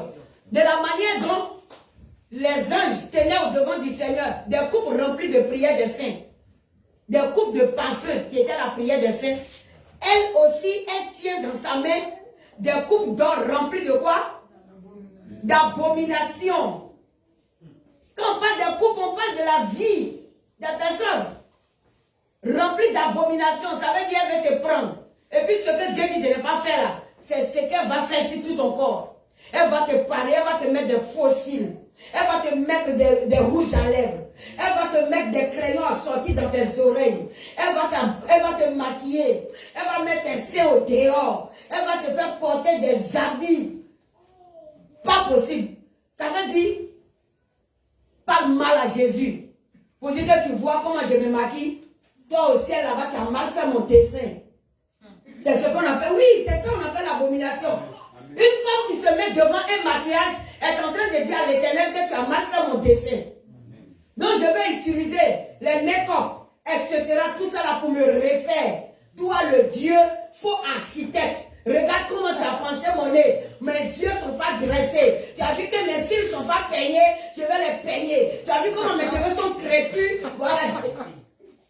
À chaque fois que tu mets quelque chose sur toi, tu es en train de blasphémer. Tu ne vois pas comment je suis belle avec ma forme là. Mes jolis pieds, je les mets dehors. Il faut bien regarder. Mauvais créateur. Regarde comment tu m'as fait noir. Je m'avais m'éclaircir.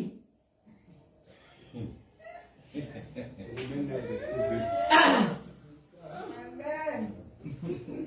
C'est ce qu'on appelle le blasphème.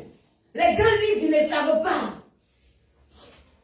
Et quand tu la regardes elle-même, elle te montre comment tu dois t'habiller pour lui ressembler. Amen. Et c'est cet habillement-là aujourd'hui que les gens veulent copier. Mais oui. C'est ça les gens veulent copier. Hier, on était arrêté devant les vendeurs de chemises là. Lui-même, il a pris l'âme. Il coupe les jeans et puis il enlève. Et puis il dit, la vieille mère, ça là même Dieu comprend que c'est la tendance, il ne peut pas nous condamner pour ça. J'ai dit, ah, donc Dieu là, c'est vous-même qui déchirez. Il dit, mais c'est ce que les gens veulent. Vous voyez. Il faut prendre le jean et puis il déchire comme il veut maintenant, et puis il enlève les fils là, et puis ça nage. Ah. Toi es ministre de Dieu. Tu veux te péter pourquoi? Tu vas exploser. Tu as pété plusieurs fois, tu vas t'exploser. Quelle est cette histoire? Non, c'est un raisonnement d'envers. Non, mais c'est ça, c'est que la Bible nous dit. La Bible nous prévient. Pour dire, voilà ce qu'elle a dit. C'est ça ce qu'elle a dit. Et quand tu prends Isaïe 48, elle se gonfle là-bas. Pour dire, je serai à toujours souveraine. C'est ce qu'elle a dit. Mais le Seigneur lui a dit, ça va te surprendre. Parce qu'en un seul jour, ce trône-là sera renversé. Oui. Elle a dit, je serai toujours reine. Je serai toujours souveraine. Je n'aurai jamais de veuvage. Et puis le Seigneur dit, en un seul jour, ces deux choses arriveront. Oui. Ésaïe 47. C'est Ésaïe 47. Ce passage-là, j'avais reçu ça seulement pour une sœur. Elle n'avait pas compris les profondeurs. Ce jour que le Seigneur m'a donné ce passage-là, j'avais mon savon liquide sur ma tête et puis il partait faire livraison à la cité. Et puis le Seigneur dit, arrive chez telle sœur, dis-lui de méditer Ésaïe 47. Je lui ai donné de méditer.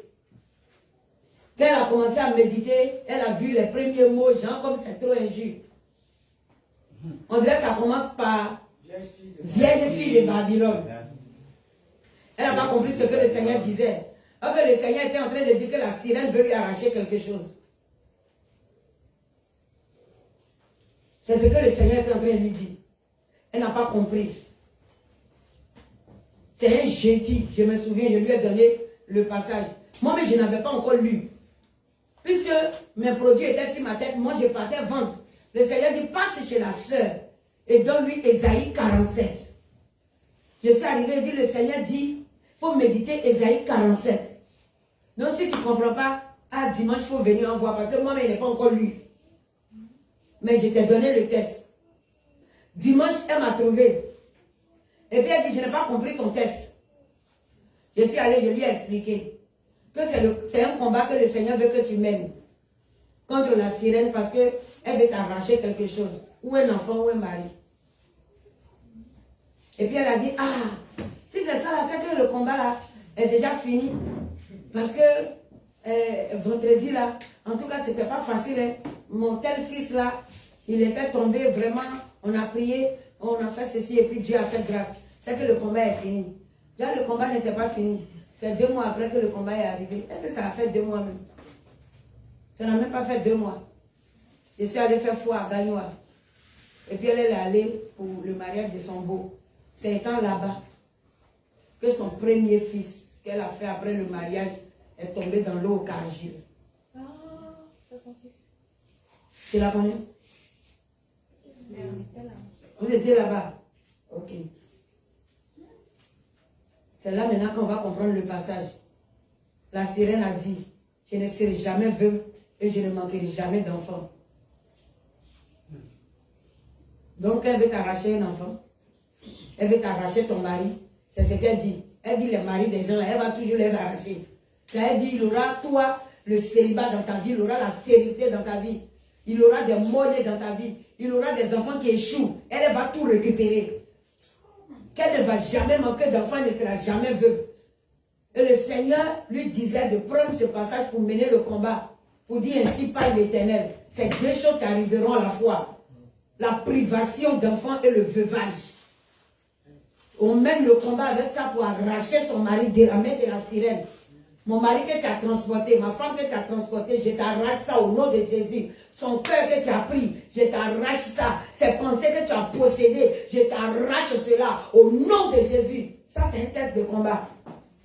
Amen. Oui. C'est une révélation que je vous ai donnée comme ça. C'est un test de combat. Pour arracher le cœur d'une femme, pour arracher le cœur d'un enfant. La sirène va mettre ton enfant dans le vagabondage. C'est le test qu'il faut utiliser pour lui arracher aussi ton enfant au nom de Jésus. Amen. Merci, maman. Amen. Elle est là, pleine de noms de blasphème. Si tu veux lui arracher ton enfant, annule dans sa pensée les œuvres de la sirène. Qu'elle n'arrive pas à se comporter comme ses camarades à l'école, mais qu'elle se conforme à l'éducation que tu es en train de lui donner. C'est très important. Se conformer aux camarades à l'école. Et on dit que c'est moi ici, j'ai dit, et mes amis la font ça, et mes amis la font ça, et mes amis la font ça. Oh. Je me souviens un jour, ma vie est venue. Elle me dit, il veut l'argent. Elle me trouve à la télé. En ce temps-là, les attaques étaient fortes. Ils lançaient les esprits là seulement. Les attaques des esprits de viol, c'est rentré ici. Elle vient me trouver. Il veut l'argent. Tu as fait quoi? Il a payé une mèche, elle me tressée. Non. Depuis quand tu me mèches? Elle dit quand Déborah me mèche là, tu ne parles pas. Moi, si je veux mèche. Elle dit, ça, tu n'as pas mettre mèche là. La voici. C'est l'ennemi qui faisait ça. Et puis, c'est des personnes, étant même chez moi, qui étaient en train de la conduire comme ça. Oui. Pour dire que tu vois, non? Ta maman, elle est là. Quand Déborah demande quelque chose, elle fait. Pourtant, Déborah était venue pour sa délivrance. Et j'étais en train de lui apporter de l'affection pour qu'elle comprenne que Jésus est meilleur. Et il y a des personnes à la maison manifestant la jalousie, chercher à détourner moi, mes enfants, maintenant contre moi pour leur dire, votre maman s'occupe mieux des autres que de vous. Donc, allez vous révolter. Non, ça c'était feu sur eux.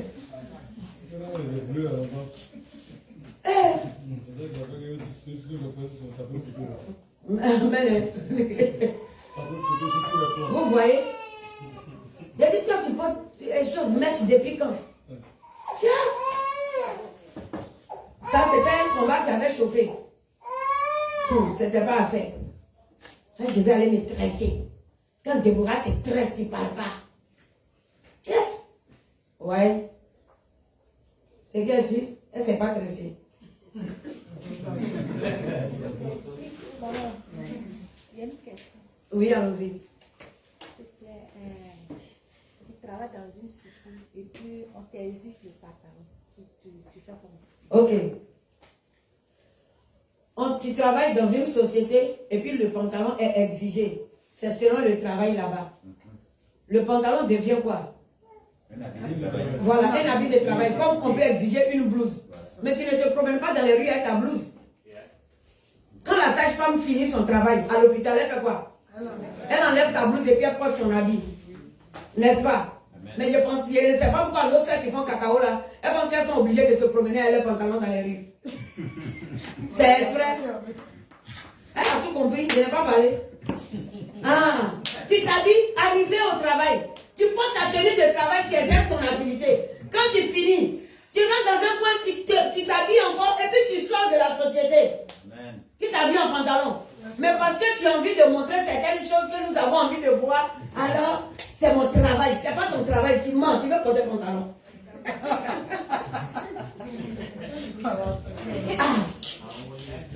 Les gens connaissent ce qu'ils doivent faire. Mais ils cherchent qu'on les aide dans leur raisonnement. Moi, je n'aide personne. On va à la parole de Dieu. Yes. Oui? Je ne vais pas quitter les Tu as tout compris. Je ne vais pas quitter l'Égypte. Sinon, quand les gens s'en vont mettre fossile là, c'est parce que quoi? Ce que Dieu a fait là n'est pas beaucoup. C'est pas joli. Ça, c'est le blasphème. Oui? Amen. Il y a une servante de Dieu que je regarde sur LMTV. Ouais. C'est la prédication de Dieu. Oui. Elle est en pantalon. Il faut laisser ça. C'est bien, s'il ne copie pas son pantalon, prends la parole et puis quitte là. C'est tout. C'est tout. Le véritable exemple s'appelle Jésus-Christ de Nazareth. La parole qu'elle prêche n'est pas elle, c'est Christ. Prends la parole et puis quitte devant elle. C'est tout. Tu prends la parole, tu analyses avec ce que le Seigneur dit. Et puis tu prends ce qui peut sauver ta vie. Le reste là, ne regarde pas. Quand Jésus lui-même en Matthieu nous dit, en ces temps-là, certaines personnes diront, Seigneur, n'ai-je pas prophétisé en ton nom? N'ai-je pas ressuscité des morts en ton nom? N'ai-je pas opéré des miracles en ton nom? Et puis Jésus dit quoi? Je leur dirai, je ne vous ai jamais connu. Loin de moi, vous qui avez pratiqué l'iniquité. Ça vous effraie pas les tests là? Aïe. Il n'a pas dit, je dirai au monde. Hein. Il dit, il y a des gens qui vont dire, j'ai fait délivrance. Tu as fait délivrance au nom de qui? Jésus. C'est que c'est ce Jésus-là que tu as prêché. C'est pour cela qu'en son nom, tu as fait délivrance. Mais au dernier jour, le monsieur l'a dit, il ne te connaît pas. Pourtant, c'est son nom qui a pris pour faire délivrance. Le nom de Jésus a été envoyé pour faire délivrance. Ce n'est pas toi qui fais. Donc, il faut t'exhiber. Et puis, il ne faut pas obéir à la parole. Au dernier jour, tu seras étonné. Il n'y a pas à faire de dire, j'ai fait délivrance. Tu as fait délivrance, ça, ce n'est pas une gloire pour toi. C'est la gloire de l'Éternel. Yes. Oui, parce que toute la gloire lui revient. Amen. Amen. C'est le nom de Jésus. Aujourd'hui, mais j'ai fait délivrance. Mais ce n'est pas ça qui fait de moi une élue du royaume céleste. Ah, je suis obligée de veiller encore sur ma vie. Moi, mais je suis en train de faire délivrance. J'écoute les démons, et puis je dis, Seigneur, ta grâce sur ma vie. Hein, ta grâce. Ta grâce encore. Ah, il y a même temps qu'il fait délivrance, il dit, Seigneur, ta grâce. Aïe. Parce que je sais que ce n'est pas moi qui suis en train de faire. Un cadavre seulement, le Seigneur, il faut parler. Dis mon nom. C'est tout. Parce que le démon l'a pleuré parce qu'il lui a dit, n'a qu'à prononcer le nom de Jésus. C'était à faire. Là, est-ce que c'est mon nom, il a prononcé et qu'il a pleuré? Donc pourquoi l'orgueil va quitter où? J'ai fait quoi? Peut-être je pouvais lui dire, dis mon nom. Mais pourquoi j'ai dit, dis le nom de Jésus? Parce que mon nom n'est rien. Ah. C'est Jésus qui donne la valeur à notre nom. Que Jésus soit glorifié. La fois passée, on a prié concernant les noms. Non? Ah bon, l'Esprit la disait quoi aujourd'hui? Il dit la personne, la seule qu'on lui a donné son nom, là, tu la connais. C'est ce que l'Esprit a disait aujourd'hui, non? Ah bon. Que la personne à qui on a donné son nom, elle n'a jamais fait enfant. Quand tu vois ce qui se passe, non? Son mot de vente là. Je suis là, elle ne va pas faire enfant. Mais il vient de se dévoiler sans le savoir. Parce que maintenant, je sais que tu vas te dégager et qu'elle va faire enfant. C'est ça qui est intéressant. Jésus est bon. Hein? Acclame le Seigneur.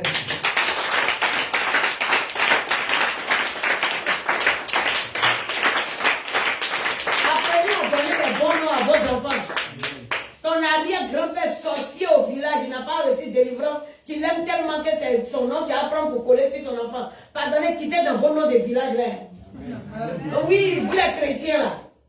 Vous faites enfant, les noms sont transportés du village pour venir vous donner. Oui, alors, on dit quoi?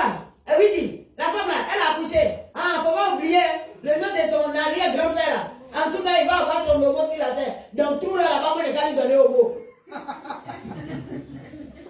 Homo dans tout là. Pourquoi? Il a qu'à aller payer son homo à la boutique. Ça dit, il veut laver ou bien?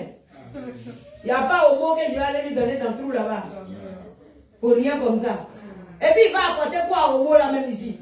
Esprit de mort quoi. Et puis la signification là du nom avait dit quoi même? Aïe. Hein? Des noms bizarres. Des noms bizarres en étignon, on va te dire la mort te poursuit. Toi aussi tu prends ça, tu donnes à ton enfant, la mort te poursuit. Et puis tu l'appelles en étignon, la mort te poursuit. Oui! Oh! Quelle histoire! Signification veut dire que la mort le poursuit. Demain on dit il a eu accident, tu peux faire acrobatie. Tu ne lui as pas donné, la mort le poursuit. Peut-être il est fatigué de courir, la mort l'a attrapé.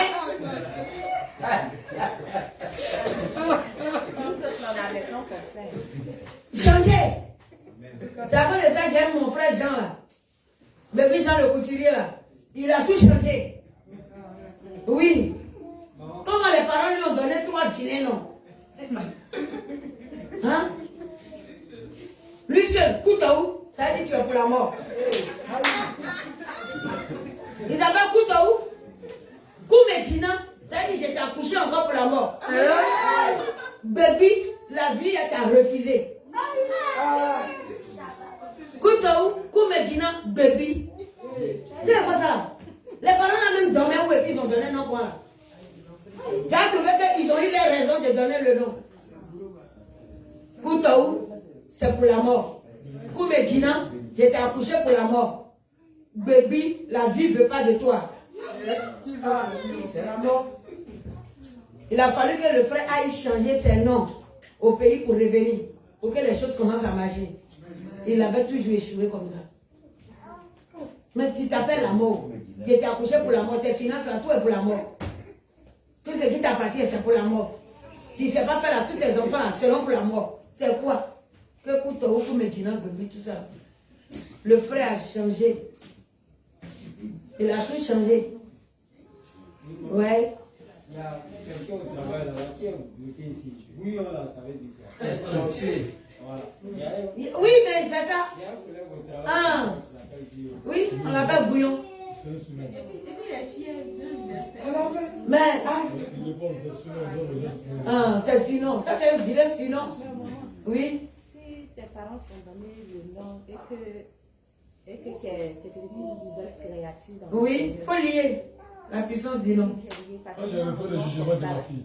C'est ça qui est bon. Si tu as la capacité même de refaire ton extrait, s'il n'y a pas eu un diplôme qui peut te contrecarrer, il est bon de changer le nom.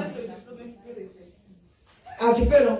Voilà, merci ma Je vais fille. changer le nom parce que ce n'est pas le nom du village, c'est Vas-y. un nom français. Il se trouvait que le mot là, il ne partait pas à l'église, c'est après il a su que ce mot à qui il donne le nom là, à qui appartenait la sorcière. Ah. C'est un nom français. Oui, mais il faut changer. Je vais faire le jugement par son nom. Tu enlèves, c'est tout. C'est tout. On peut changer. Voilà, on dit on peut changer. À la justice, non? Oui. Mais il est mieux de dépenser pour changer. Hein. Tu finis de changer, tu mènes le combat.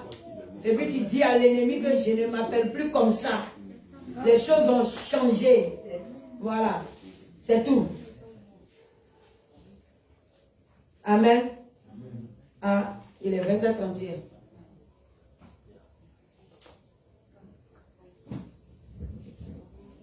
Vraiment. On va terminer notre lecture d'Apocalypse, les vies, on va remettre ça. Allons, frère. Verset 5. Oui. Chapitre 17. Oui. Sur son front était écrit un nom. On dit sur le front de la sirène était écrit un nom. Un mystère. Un mystère. Ça veut dire que quoi? C'est quelque chose de voilé. Si tu ne rentres pas dans les profondeurs avec Dieu, tu ne vas pas comprendre le nom qui est écrit sur elle. Oui, c'était écrit quoi? Babylone la grande. Babylone la grande. La mère des impudiques. La mère des impudiques. Et des abominations de la terre. Voilà. Donc, interroge le Seigneur pour te dire, Seigneur, dans quelle abomination suis-je encore? Quand on te dit c'est une abomination, ça veut dire c'est quelque chose d'interdit par Dieu. Mais aujourd'hui, Pharaon veut que quoi? Nous servons l'Éternel avec les choses de l'Égypte. Pardon. Il faut enlever ça sur toi. Il faut laisser en arrière les choses de l'Égypte. Oui, ce qui est sûr, l'alcool là c'est digestif. Tu peux boire un peu pour ne pas être constipé ou bien pour avoir l'appétit. C'est un mensonge. Vous les baoulés, arrêtez de boire. Annie Baoulé. C'est encore vous. Les broches. Aïe. Arrêtez. Les jeunes chrétiens baoulés même se cachent. Ils payent des boissons, ils boivent. On sait. Bandit blanc. Bandit blanc même là, c'est mieux, c'est léger. Vin de femme, il peut avoir son secret même. Et puis ça ne peut pas saouler qui que ce soit. Mais ils vont te payer les petites bouteilles de gin là. Ils avalent ça vite et puis ils jettent. Avec ça, ils sont au milieu de nous. Ils vont venir parler en langue. Pour dire qu'ils sont en train de manifester onction. Onction d'alcool. Au moment où l'onction se manifeste là, tu n'interroges pas l'esprit qui est tombé sur toi là. Si tu dois continuer de boire, interroge l'esprit qui est tombé sur toi. Parce que l'esprit est soumis au prophète. Lorsqu'il vient, et puis il prend connaissance de toi, Seigneur, avant de me donner prophétie des gens, révèle-moi ce qui ne va pas en moi-même. Que l'esprit qui tombe sur vous, la fille, commence d'abord par vous révéler vos erreurs avant de dire aux autres qu'ils ont péché. Vos esprits qui tombent sur vous, c'est les autres seulement, ils ne vous voient pas vous-même là. Amen. Oui. Ton ribaba là, c'est pour les autres. Ton ribaba pour toi-même. La Bible dit que celui qui parle en langue là, il s'édifie lui-même. Mais toi tu parles en langue, tu ne t'édifies pas. Ah! Celui qui parle en langue, il s'édifie lui-même. Parce que celui qui est à côté ne comprend pas ce langage. Donc quand le Saint-Esprit descend en toi, c'est toi-même, il rallume d'abord. Mais toi-même, tu es un cadavre qui parle aux autres. Arrêtez ça, hein. Arrêtez-vous les cadavres qui donnaient les révélations là. Arrêtez ces bêtises. Frère, continue. Verset 6. Oui. Et j'ai vu cette femme ivre du sang des saints et du sang des témoins de Jésus. Vous avez compris. Elle était ivre du sang des saints. Ça veut dire quoi? Cette femme était ivre du sang des saints et des témoins de Jésus. On a beaucoup tué les enfants de Dieu, les pasteurs, les évangélistes. Elle les a tués dans le blasphème. Elle leur a donné la chose. Ils ont épousé ça et puis ils sont assis dans l'église. Et puis ils pensent que le Saint-Esprit continue son travail. Elle est ivre du sang des saints. Ça veut dire qu'ils sont beaucoup. Elle les a enrôlés. Elle les a déposés dans son panier. Elle est rassasiée de leur présence. Elle conduit leur ministère. Ivre du sang des saints et des témoins de Jésus. Wow. Ça vous fait pas réfléchir? On vous dit que la Bible soit votre reflet. Quand moi j'écoute un pasteur, j'écoute son message. Quand ça va avec la parole de Dieu, je bénis l'Éternel pour ce qu'il me dit. Quand je regarde sa vie, parce qu'on trouve souvent de ces prophètes sexy du dernier temps. Il est serré jusqu'à la gorge.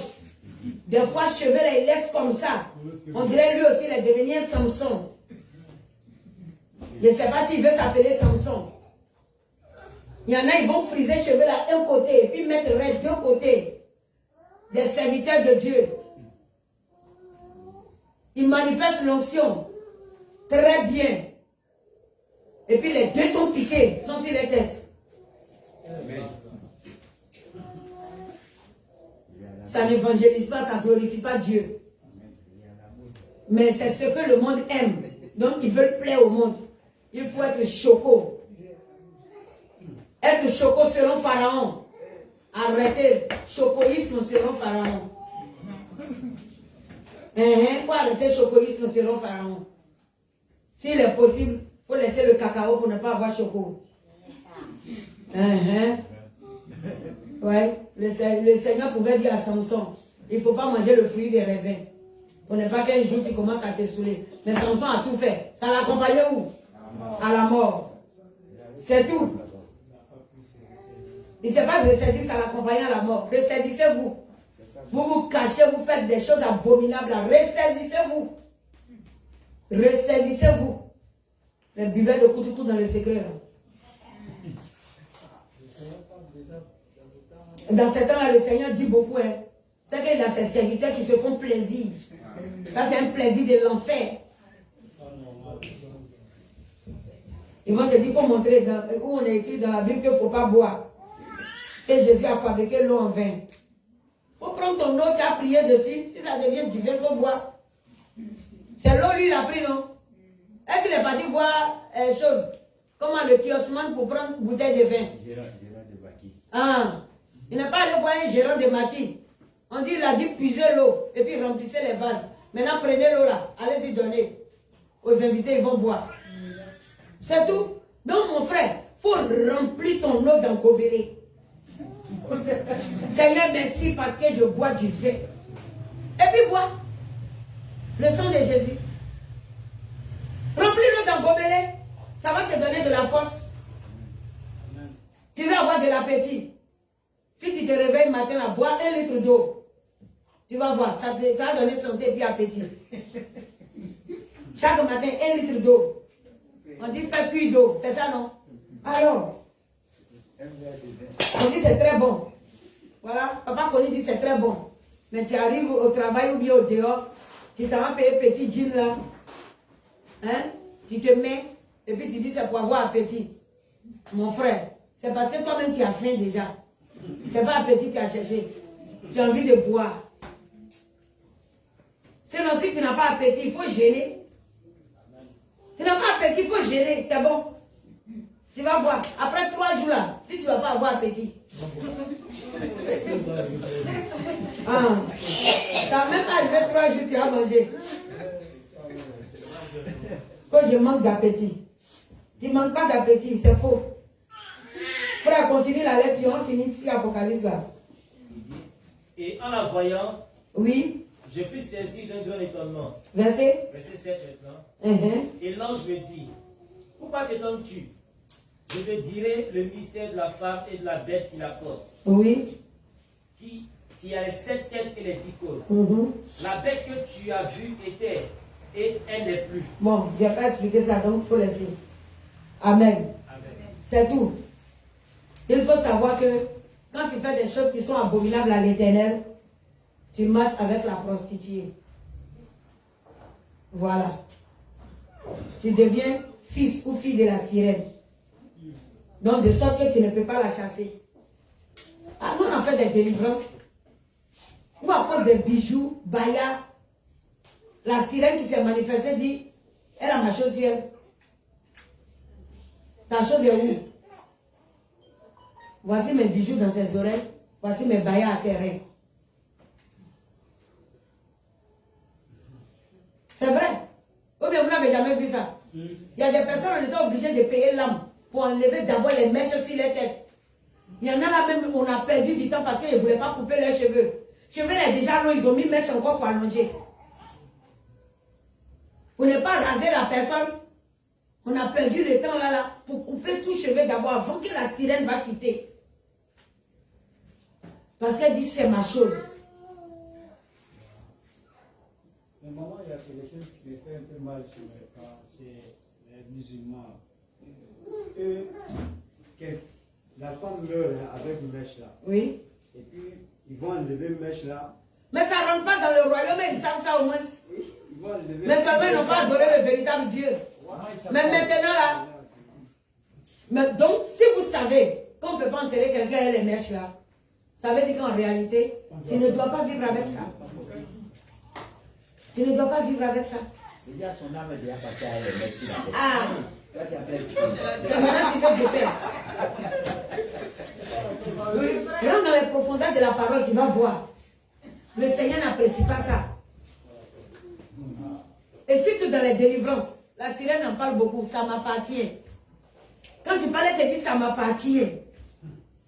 Donc, les interdits aussi de Dieu, là, on ne peut pas prier dessus. Mon frère, il faut laisser ça. On veut payer mèche, on va sanctifier. Il faut arrêter ça, on ne sanctifie pas mèche.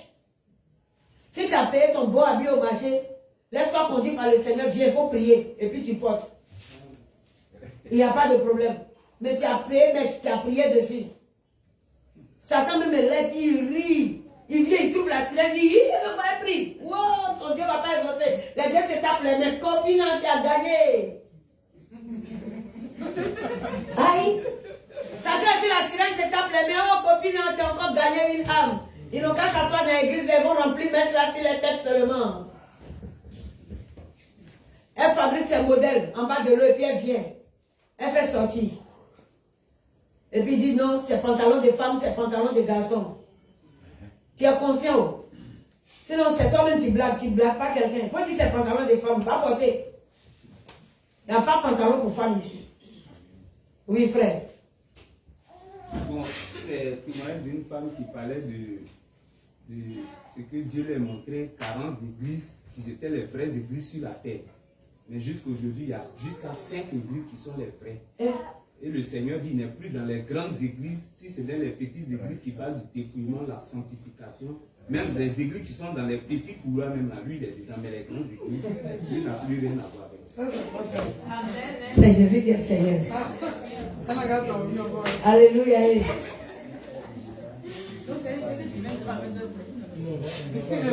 Tu sais, lorsque le Seigneur, Non, Dieu, la nuit, il est dans les petits cieux seulement. lorsque le Seigneur nous appelle, il y a des manières, et il y a des choses, comment on appelle-t-on, la manière dont le Seigneur nous montre les révélations. Est-ce que vous voyez un peu? Voilà. Dans le but, véritablement, de nous révéler sa volonté.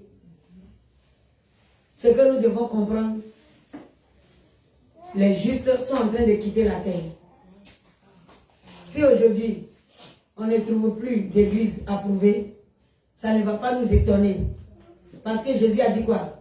Quand je reviendrai, trouverai une foi sur terre. Mais que, ok, nous sommes là. Chaque fois que les années s'en vont, nous tous dans les assemblées, nous sommes en train de dire que c'est nous là, Jésus va venir chercher. Pourtant, quand tu arrives devant le trône, tu interroges Dieu, il te montre que les gens sont en train de prier, lui l'Éternel, il n'est pas là. C'est bizarre. Il te montre que lui l'Éternel, il n'est pas là. Ça, il y a des choses qu'on ne peut pas dire. Il lui a même montré la mairie. Non, il faut laisser ça. Tu sais, les témoignages, on les rend avec sagesse un peu. Voilà, pour ne pas troubler certaines idées. Sinon, c'est ce qui fatigue les gens concernant le dépouillement. Lorsqu'ils regardent certaines assemblées, ils vont dire, mais c'est vous, les 10 fidèles là, qui êtes dans la vérité, quoi. Vous pensez que Jésus est fou pour tuer tout ce monde-là? Mais Jésus lui-même, il dit, quand il viendra là, il n'est pas sûr qu'il va trouver la foi sur la terre. Pourtant, combien de personnes seront en ce moment-là dans le monde et combien d'églises seront ouvertes? Quand on lit la parole de Dieu, il faut seulement réfléchir pour savoir comment on se range dans la voie du Saint-Esprit. Il ne faudra pas que la multitude nous fatigue. Jésus lui-même, il était sur la terre. Combien de personnes il a nourri? Il y a eu un côté où il a nourri 3000 hommes, sans compter les femmes et les enfants. Un autre jour, il a nourri 5000 personnes. Ce n'étaient pas encore les mêmes personnes. Je pense qu'il y a eu une multiplication de nourriture 2 à 3 fois dans la Bible. Mais dans la chambre haute, pour que le Saint-Esprit arrive, il y avait combien? 21 personnes. Et 120 personnes. 120 personnes. Où sont partis tous les autres? Il n'y avait que 120 personnes dans la chambre haute. Le Seigneur Dieu lui-même, 3 ans de ministère, c'est 120 personnes. Seulement. Dieu lui-même a fait 3 années de ministère avec 120 personnes. Combien de miracles il a opéré? Ce n'est pas la grandeur des églises qui fait chose, comment on l'appelle-t-on, qui prouve la foi. Non. Ce n'est pas la grandeur qui prouve la foi. Parce que chacun de nous, si nous nous prenons au sérieux, sommes une église pour l'Éternel.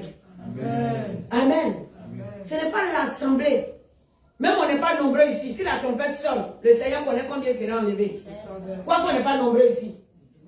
Aïe. Ce n'est pas le nombre. Ce n'est pas le nombre qui fait le corps. Non, non. Il y aura toujours des sorciers, des païens, des soûlats, des impudiques au milieu des assemblées. Yes. Il y a des gens, même ils aiment aller se cacher, même où il y a beaucoup d'hommes, pour ne pas qu'on les voit. Ils appellent ça, je suis parti à l'église. C'est tout. Il y a des gens qui sont comme ça. Ce n'est pas la chose, comme on l'appelle, la beauté du bâtiment que l'Éternel viendra chercher. Non. Ce n'est pas la beauté du bâtiment. Le Seigneur n'habite pas dans une maison qui a été construite par la main de l'homme. Le Seigneur habite dans un lieu que lui-même il a bâti. Et il a déclaré que c'est ton corps qui est le temple du Saint-Esprit. Amen.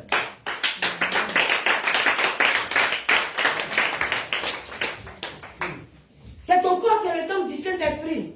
Le Seigneur aime la grandeur, c'est vrai, mais pas le monde. Le monde aime même plus grand. Parce que les grandeurs que l'Éternel nous réserve se trouvent là-haut. Notre nouvelle patrie, notre nouvelle maison, notre nouvel pays. Amen. Ce qui est juste, c'est français. N'est-ce pas ce que nous disons? Dans les cieux, ma patrie est dans les cieux. J'irai là-bas, c'est ma nouvelle patrie. Amen. Il ne faudra pas que ces choses-là restent seulement que des cantiques dans la bouche. Amen. Oui, mais que ça soit des choses que nous vivons. Amen. Ne chante pas seulement, vis la chose. Haïssez-moi sur la terre, haïssez-moi sur la terre, rejetez-moi sur la terre, insultez-moi sur la terre, Insultez-moi sur la terre. ce n'est rien, ce n'est rien, ma patrie est dans les cieux, j'irai là-bas, c'est ma nouvelle patrie. C'est tout. Mais 2 fois on t'a dit, oh tu es gawa, c'est fini, tu fais comme eux. Comme eux tous ils ont copines, on dit, oh ça on sait que toi tu n'es pas garçon. Alors en même temps tu veux leur montrer que tu es garçon, tu as cherché femme à eux. Ils t'ont trompé. Amen. Et tu n'es pas garçon, est-ce que c'est lui qui a fabriqué ton kiki pour te donner? Faut attraper ta chance. Le jour que tu vas te marier, ils sauront si tu es garçon ou pas.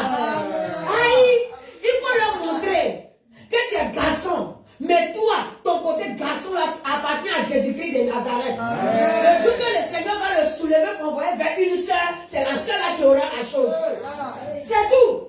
Mais je ne suis pas là pour que ce que le Seigneur m'a donné, qui fait ma victoire là, je vais le tremper dans toutes les casseroles. Ah!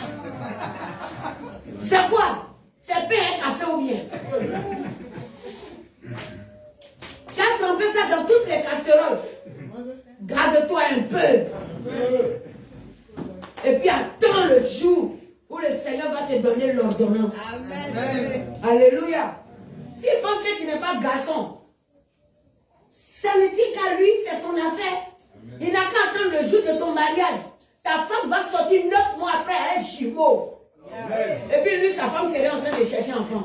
Amen. Il va revenir te voir, toi qui n'es pas garçon là. C'est toi maintenant qui as le rendre garçon par la puissance de ton Dieu. Amen. Ah. C'est tout, obéissez à l'Éternel. Pour qu'à travers vous, Jésus soit glorifié. Quand tu vas te contenir, le jour de ton mariage, à cause du fait qu'ils t'ont méprisé autrefois, croyant que tu n'étais pas un homme, ils assisteront à ton mariage et ils feront l'accouchement de tes triplés. Amen. C'est tout. Mais si tu es parti tomber avec eux, tu viens alors de vendre ta virilité. Après mariage, comme c'est un secret, c'est elle là. Tu pries, ta femme ne fait pas enfant. Tu pries, elle ne fait pas enfant. Toi aussi, tu penses en arrière, tu ne veux pas confesser. Non, les années s'écoulent. Et puis enfant là, ça reste là, ça ne vient pas. Ah, je t'ai rien dit. Si tu peux, confesse-toi. On le voit en prier. Et Jésus est Seigneur. Oui. Parce que le Seigneur veut te dévoiler. Amen. Maman, oui. Tout à l'heure, on parlait de la grandeur des églises. Ouais. Aujourd'hui, quand je regarde, nous sommes une petite assemblée. Oui. Le Seigneur, dans son amour, peut t'amener dans le combat de chacun d'entre nous ici que tu connais. Oui. Mais souvent, quand je m'assois et je regarde, les églises de 200 à 500 personnes. Même à 1000, 500 même les petits. 6000 personnes, oui, pour une seule personne. Une seule personne. Mm-hmm. C'est vrai, le Seigneur aime les grandeurs. Vraiment, je n'arrive pas à comprendre quoi. Tu sais, c'est bon qu'il y ait des églises même de 10 000 personnes. Amen. Que le monde entier soit gagné. Est-ce que vous voyez? Amen. Mais le problème se trouve où? Dans l'application de la parole. Parce qu'aujourd'hui, qu'est-ce qui fait que les hommes de Dieu désistent face à la véritable doctrine à cause du monde? Parce que quand les gens viennent, quand on veut insister sur la vraie doctrine, ils trouvent qu'ici, là, vous êtes compliqués, ils s'en vont. Mais moi, je ne veux pas me laisser intimider par ça. Amen. Que Jésus me donne toujours sa force. Amen. Le Seigneur m'a donné des recommandations et je ne veux pas me laisser intimider par quoi que ce soit. S'ils veulent, ils n'ont qu'à rester toujours 6 ou 5. 3, 2. J'ai dit seulement au Seigneur, donne-moi la force, quel que soit le nombre, de pouvoir prêcher ta parole comme il se doit. C'est tout ce que j'ai demandé à Dieu. C'est ce combat-là que l'ennemi mène. Mais c'est lui qui a échoué d'avance. Amen. Parce que ça ne va pas m'influencer. La sirène m'a dit, tu es qui pour ne pas entrer dans mon panier? Il a dit, moi, je ne suis pas ton poisson. Je n'entrerai pas dans ce panier. Elle se plaint. C'est combien de fois n'a pas mené le combat ici? Souvent même en plein culte. Des personnes se sont levées ici pour dire, vont me frapper. Que combat là spirituellement, on sait qu'on ne peut pas. C'est physiquement maintenant qu'on va t'attaquer. Tout ça là, ça s'est passé ici. En plein culte, n'eût été la vigilance des appelés. Un coup, la sirène a pris la personne qui s'est levée, bondissait vers moi à la chair. Quand on est fatigué de toi, tu es qui? Je dis la servante de Jésus-Christ de Nazareth. Voilà ce que je suis. Jusqu'à quand la révélation, quand la sirène a parlé de ça, mais wow, depuis ce jour-là, mon fils n'a plus voulu que ça soit moi qui roule moto là. C'est lui seul qui me roule jusqu'à aujourd'hui là. Il dit, il ne veut même pas que je parte à quelque part seul quoi. Faut pas que les gens vont gagner un combat au Dieu. Qu'ils ont frappé sa maman au Dieu là-bas. Alléluia. C'est ça. La sirène veut tout faire pour que nous rentrons dans le cadre de ceux qui blasphèment. Mais que le Seigneur me garde. Amen. Et que l'Éternel vous garde aussi. Amen. Moi, je ne veux pas blasphémer. Je ne veux pas me conformer à elle, c'est dit. Une nuit, vers 1h du matin, c'est comme ça. Une fille est venue devant la porte, elle a commencé à crier, on est sorti. On la regardé, elle crie. Faut quitter ici. On ne te veut pas dans ce quartier. Tu nous embrouilles. Tu nous emmerdes. Elle a dit tout ce qu'elle voulait. Nous, on était arrêtés, on l'a regardée. Une jeune fille. Je la regardais. Elle a parlé jusqu'à... Et puis après, elle est tombée devant l'escalier là.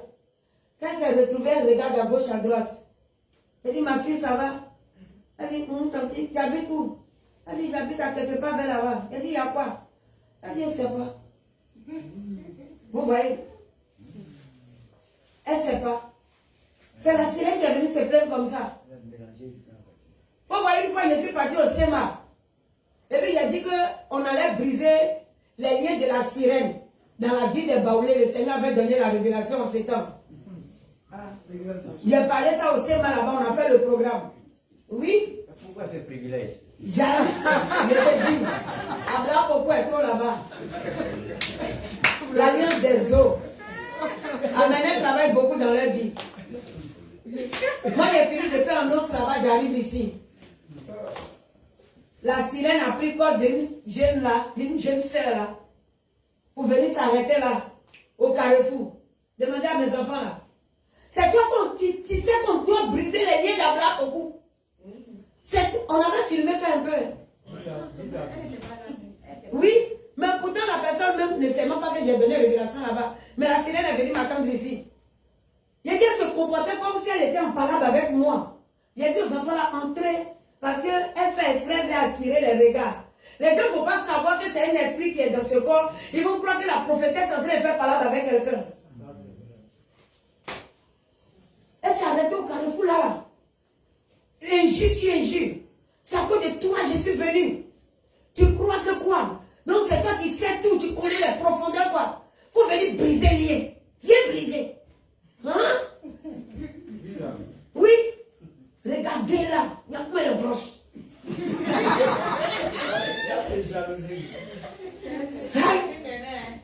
C'est ça qu'il lui a dit. Il faut m'insulter. Forme là ne va pas te servir. C'est l'Éternel que ça va servir. Amen. Ça ne va pas te servir. Tu trompes des personnes, mais moi tu n'as pas me tromper. On a fait la fille là, elle a duré matin jusqu'à midi, l'a trouvée ici. On a fait doucement jusqu'à on a récupéré la sirène, elle est fatiguée même. C'est-à-dire le corps était fatigué. L'esprit ne se fatigue pas. Mais le corps là même était fatigué. Elle ne sait même pas à quel moment elle est venue faire tout ça là. Après il est fait rentrer ici doucement, il a chassé l'esprit. J'ai dit Jésus merci, elle est là. C'est bien si elle est devenue chrétienne. Amen. Tout ce que Dieu fait est bon. Amen. Ouais. Ah bon. Elle fait partie d'une de nos sœurs en Christ. Amen. Il n'a pas dit son nom. Ah bon, vous pensez que quoi? Elle dit son nom. C'est le témoignage. Vous voyez comment la sirène est, non? Quand tu es en phase de délivrance, les choses qu'elle prononce, C'est pourquoi quand on vous enseigne là, on est obligé d'insister. Vous pensez qu'on est enfant tout bien, on a envie d'être trop gawa, donc on vous dit démaquillez-vous. Quand Jésus t'a créé, là, il a dit ce qu'il a fait était très bon. Non, il n'y a pas de problème. C'est toi qui trouves que c'est mauvais. Jésus dit que c'est très bon. Tu es beau, tu es belle. Ça suffit. Tu t'en vas te surcharger. Il y en a même des mèches là, jusqu'à ils sont arrêtés ici, ça cogne le mur. Quand on dit d'attacher le foulard, elles prennent quoi? Bande là. Jusqu'à ça monte au ciel. Ah! Arrêtez ça. Oh. Que Jésus soit glorifié. Amen. On va s'arrêter là. Jeudi prochain, on va continuer. Est-ce qu'on peut acclamer le Seigneur?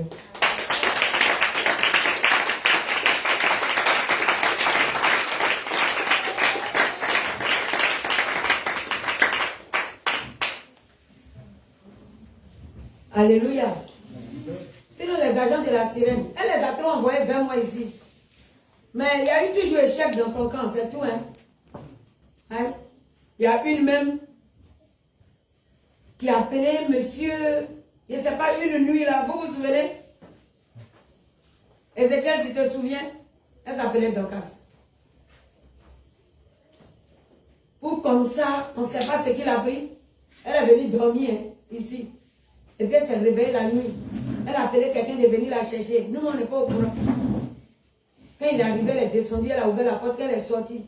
Elle a commencé à crier. Oh, venez, oh, venez. Elle ne sait pas, Dieu est ici. Et moi, venez. Le monsieur même est étonné, il dit, il y a quoi? Tu m'as appelé pour faire quoi? Quand après elle s'est retrouvée, elle ne sait plus comment elle va dire. Vous voyez comment l'ennemi fait? Le monsieur même est revenu le lendemain, me demandait pardon. Il dit, lui, il ne sait pas. Et je la connais, m'appeler la nuit, elle dit, elle est en danger à quelque part. Pourtant, tout le monde dormait. Elle était couchée, vous voyez comment les esprits font. Parce que la sirène n'aime pas mon affaire, elle ne peut pas aimer. Elle ne peut pas aimer même. Elle n'aimera jamais. Donc comme ça, elle a récupéré le corps de la fille. Elle sort, elle ouvre la porte, elle a fini d'appeler le monsieur, puis elle crie. Que tout le quartier n'a qu'à venir. Oh. La femme là, elle ne sait pas Dieu ici, oh, elle ment. Oh, elle a commencé à bavarder, crier. Le monsieur dit, je vais partir pour te laisser, c'est quoi tu fais là?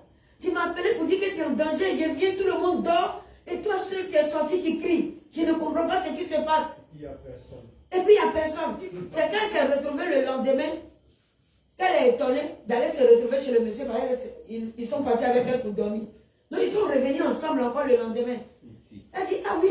Elle dit, non, moi je ne sais pas. C'est quoi qui est arrivé? On dit, voilà comment tu t'es comporté. Elle est étonnée. Elle est étonnée. Vous voyez les trucs comme ça. Avec l'ennemi, on voit beaucoup. C'est parce qu'on ne peut pas tout dire. Quand je me tiens derrière la chair, puis j'insiste, je sais de quoi je parle. Que Jésus nous bénisse. Amen. Amen. Est-ce qu'on peut acclamer le Seigneur?